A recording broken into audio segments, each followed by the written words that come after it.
Welcome to Unfiltered Hummingbird. I am your host, Camelia. Hey, we're going to unpack some questions, interview some guests, have a little fun together. Come on, let's get to it. Fitzgerald on the line with me, and we're talking about goals for 2022. Anna is also the flow coach. So, Anna, it's December 2022. Most of us started the year with goals or things that we wanted to do or accomplish this year. Tell me, how did you do? And what were your strategies to get those done? Hi, thank you so much for having me. This is a great topic. As we come to the end of the year, we want to reflect, and that's exactly what I'm doing. I'm looking at my goals and seeing, did I make progress? Hmm. I aim for achieving the goal, correct? Right. But we've got to appreciate and celebrate progress toward the goals. So, one of the strategies that I use is I make sure that I clearly identify, why do I want the goal? Why am I doing this? What is it all for? Mm-hmm. Then I put the milestones in my calendar. So, as I'm looking back at 2022, I can search in, let's say, Google Calendar, because I've labeled my goals as having deadlines. I can look at those and see, did you meet the deadline? Was that a particularly hard month? Or did I kind of slack off a little bit on my methods and my practices or routines that would get me to that goal? So we're not going to beat ourselves up, but we are going to take stock. What could Right. I do differently next year? And take those notes as you go. It doesn't need to be a giant journal, but it needs to be documented so it registers in your brain what you would like to do differently next year. And then, last of all, I take a look at the goals and think about environments, tools, and even people that could help support me in reaching the goal. And this Oh, is that's something, good. yes, this is something that many entrepreneurs kind of leave out of the equation. Mm-hmm. But we can't do everything alone. In Right. fact, it's really great when we include people on our way to our goals, so they also know that good things, big things are possible for them as well. Mm-hmm. That's good. That's good. We do not do that because we can do it. We can accomplish a lot together, right, Anna? Yes. So that is really good. Thinking about who can help you on the journey. Yes. And giving them that opportunity. If we don't ask, they don't get that opportunity to share their knowledge, their expertise. And really, um, I love giving people that opportunity. I do too, right?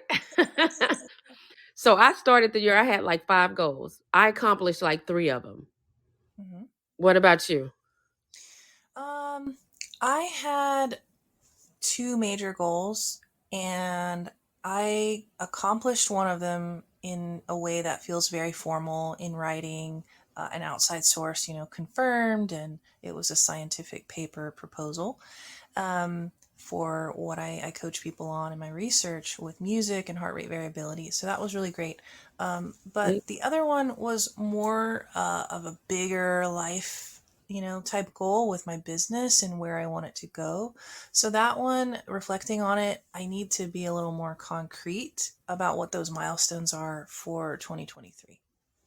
That's really good. That's really good because the same way one of them was my business was first to get it established, sign up and pay for that LLC, which is what I did.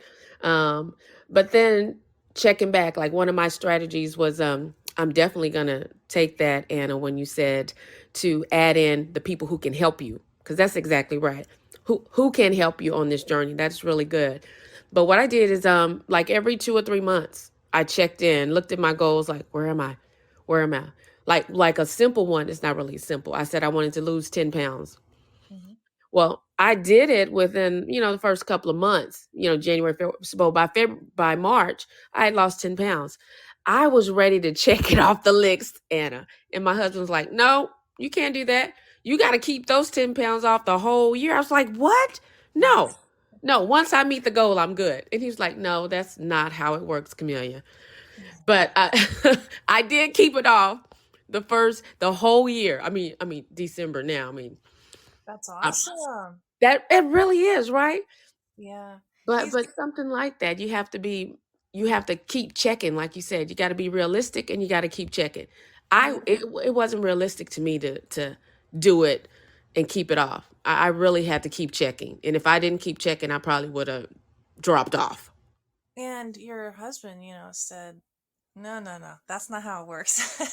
So we need people for To keep us perspective. accountable. You're right. We do. Mhm. And that's great. So, in your circle of support, your husband is one of the people that can be more objective, right? To say, no, it's really about maintenance in 2023 rather than the initial losing of those pounds. So, I like that your goal was very concrete, though. 10 pounds is 10 pounds is 10 pounds. Right. There's no way around that. So that goes along with the old adage of SMART goals, Hmm. specific, measurable. I forget what the acronym actually is, but we want to make sure that we work up to SMART goals. When you're first planning the general idea and associating how it feels to have accomplished that goal, what would it do for the rest of your life?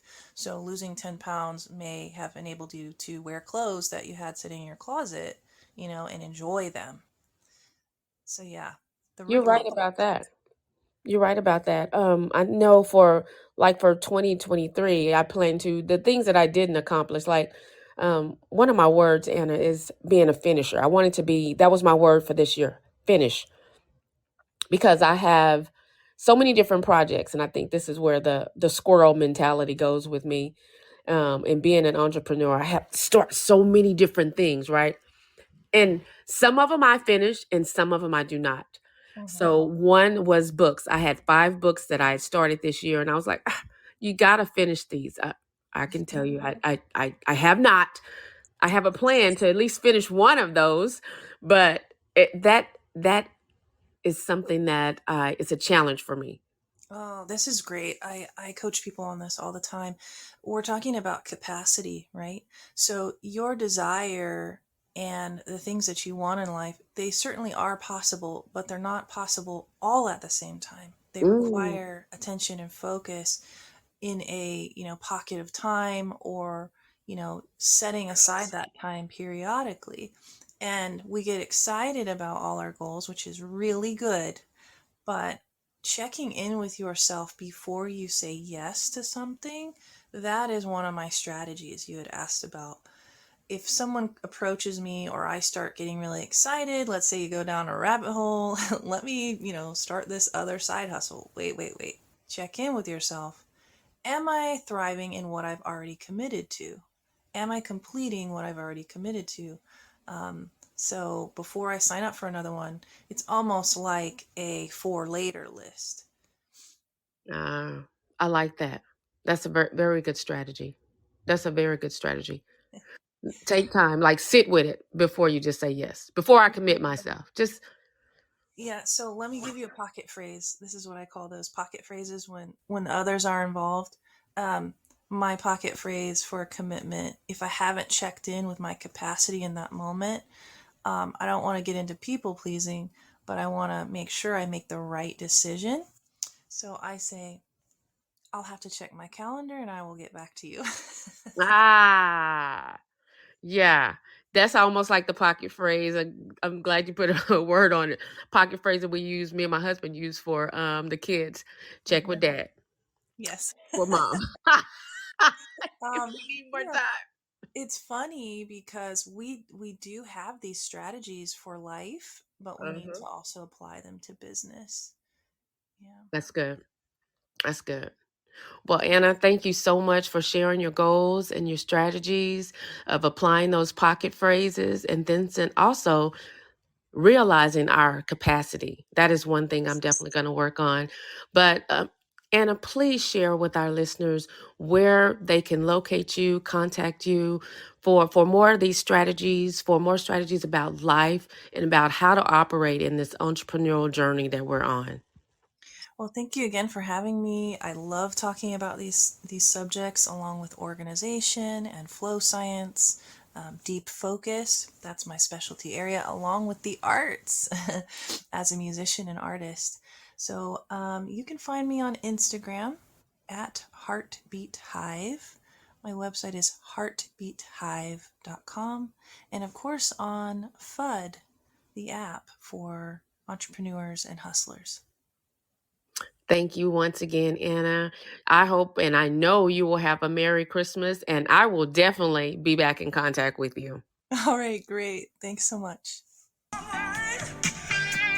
All right, that's all we have for today.